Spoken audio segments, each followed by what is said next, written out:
Super 6 హామీలతో ఇంకొక 143 హామీలతో గద్దెనెక్కినటువంటి ప్రభుత్వం, ఇంకా చెప్పాలంటే సూపర్ 6తో ప్రజల్ని మోసం చేసినటువంటి ప్రభుత్వం సంవత్సరం తర్వాత దాదాపుగా 1,50,000 కోట్ల రూపాయలు అప్పు చేసి కూడా ఎందుకు పథకాలను అమలు చేయట్లే?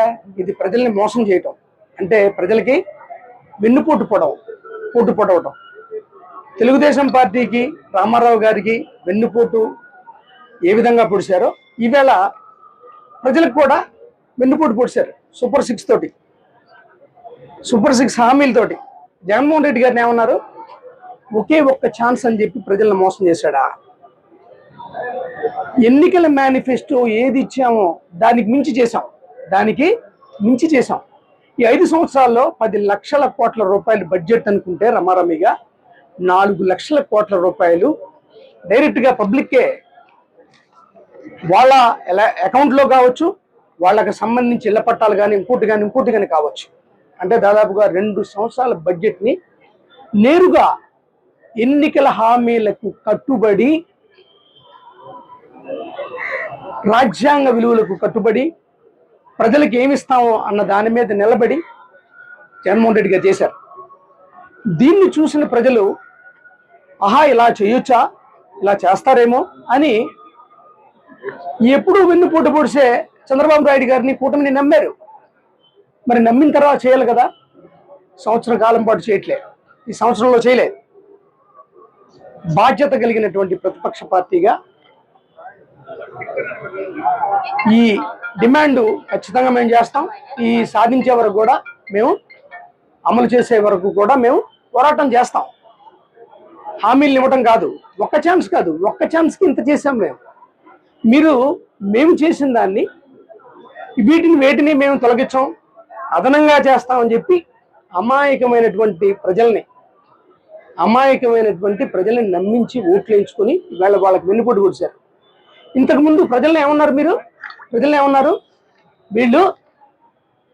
వీళ్ళు మోసపోయి జగన్మోహన్ రెడ్డి గారికి ఓట్లు వేశారని చెప్పారు. మరి ఎన్నికల హామీ మొత్తం నెరవేర్చాం కదా మేము మొత్తం. మరి మిమ్మల్ని వెన్నుపోటుదారులు కాకుండా ఏమనాలా? మీ ప్రభుత్వాన్ని వెన్నుపోటు ప్రభుత్వం కాకుండా ఏమనాలా? ఇంతకు మించి వేరే పదం ఉందా?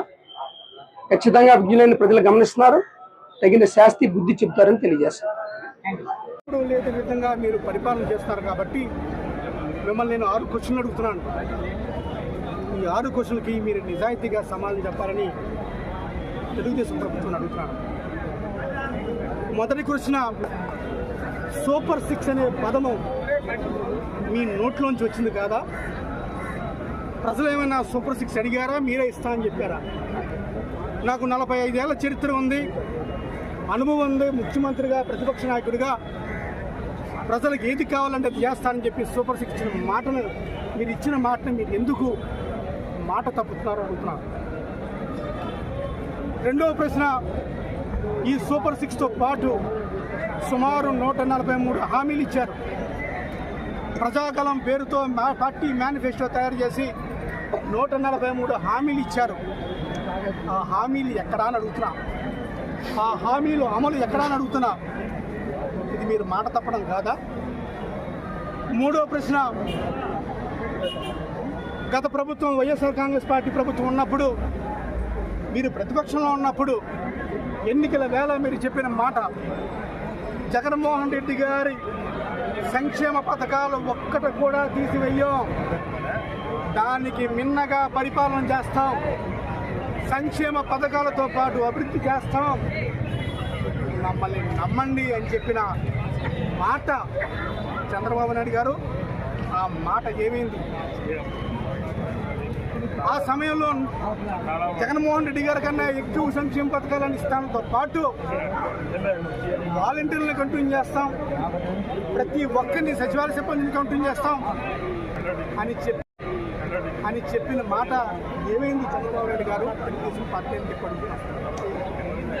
నాలుగో ప్రశ్న, కూటమి ప్రభుత్వానికి ప్రశ్నించడానికే పుట్టిన పార్టీ, ప్రశ్నతో కూడిన పార్టీ, ప్రశ్న కోసమే మొదలైన పార్టీ, నేను ప్రశ్నించడమే నా రాజకీయ వృత్తి అన్న పార్టీ, ఆ పార్టీ తెలుగుదేశం పార్టీ పక్షాన చేరి తెలుగుదేశం పార్టీ ఇచ్చిన హామీలకు ప్రతి హామీకి కూడా నాది హామీ, నేను ప్రశ్నిస్తానే ఉంటాను ఎక్కడున్నా సరే అని చెప్పిన పార్టీ ఎక్కడ ఉంది?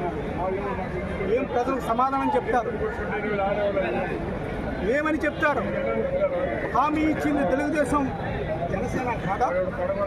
మరి ఇచ్చినప్పుడు జనసేన పార్టీ హామీలకు గ్యారంటీ నేను చెప్పిన జనసేన పార్టీ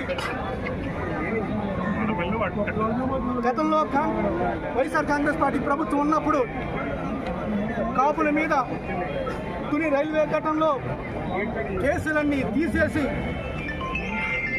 మొత్తం కేసు క్లోజ్ చేస్తే, మరి ఈరోజు తెలుగుదేశం ప్రభుత్వం ఆ కేసు రీఓపెన్ చేసి ముద్రగడ్డ పద్మనాభం దగ్గర నుంచి ప్రతి ఒక్క కాపు నాయకుల మీద కూడా కేసు పెట్టడానికి తెలుగుదేశం ప్రభుత్వం ప్రయత్నిస్తుంటే మరి జనసేన పార్టీ ఎక్కడా నడుస్తుంది?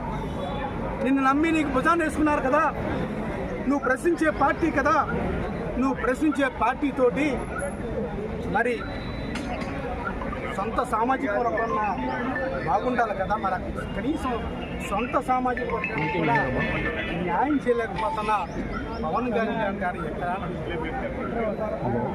ఐదో ప్రశ్న, కూటమి ప్రభుత్వానికి మీరు ఏదైతే ఎమ్మెల్యేలుగా, మంత్రులుగా, ముఖ్యమంత్రులుగా ప్రమాణ స్వీకారం చేశారో, శాసనసభలో ముఖ్యమంత్రిగా, మంత్రులుగా ప్రమాణ స్వీకారం చేశారో, ఈ భారత రాజ్యాంగం మీద అత్యంత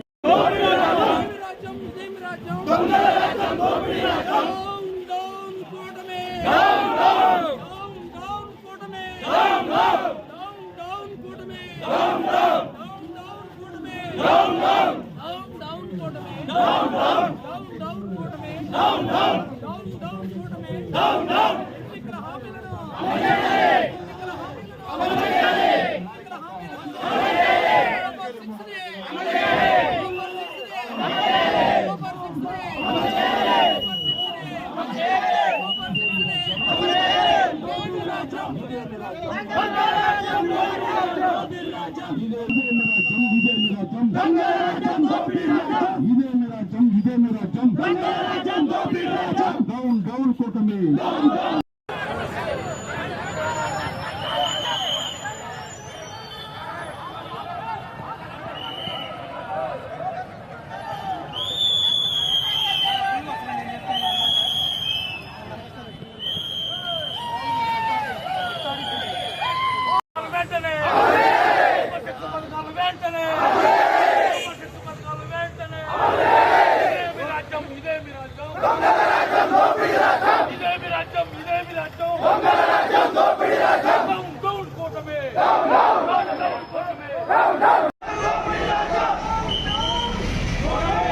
నా సత్యన్న గో నేను వెనకాల